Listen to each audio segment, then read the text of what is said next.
एक शांत गांव जहां हर तरफ शांति और प्रकृति की सुंदरता बसी थी।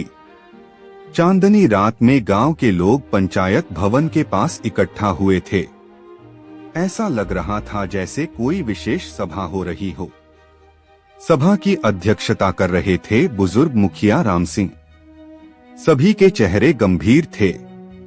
सभा के ठीक पीछे एक भव्य पुराना हवेलीनुमा भवन खड़ा था, जिसकी खिड़कियों से अजीब सी परछाइयां झलक रही थीं। सभा के दौरान गांव की नई शिक्षक सुशीला ने खड़े होकर कहना शुरू किया, गांव में कई दिनों से अजीब घटनाएं हो रही हैं।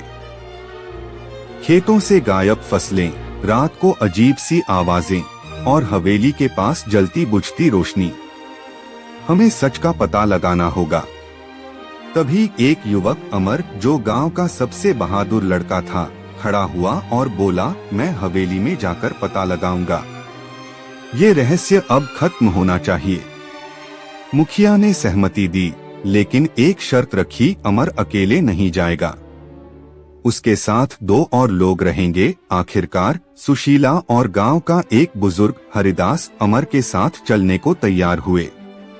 चांदनी रात में तीनों लोग धीरे धीरे हवेली की तरफ बढ़े।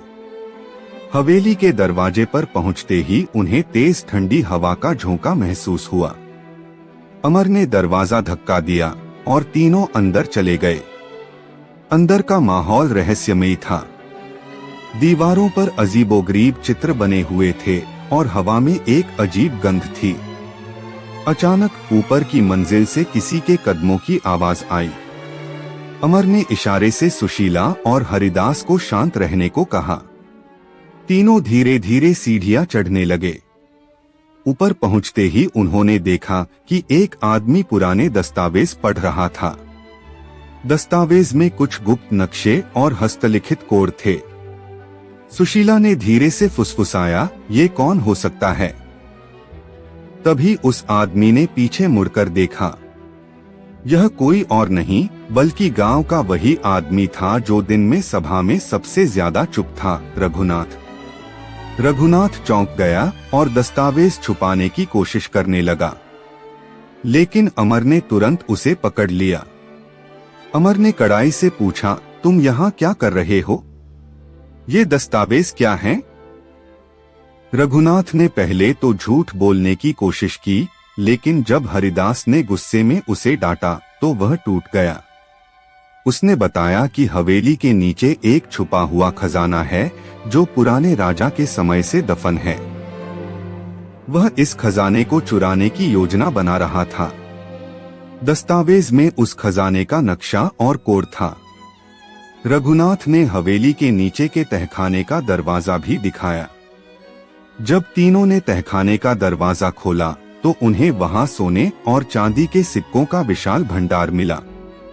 यह देखकर तीनों हैरान रह गए। गांव वालों ने अगले दिन सभा बुलाई। खजाने को गांव की भलाई के लिए इस्तेमाल करने का निर्णय लिया गया।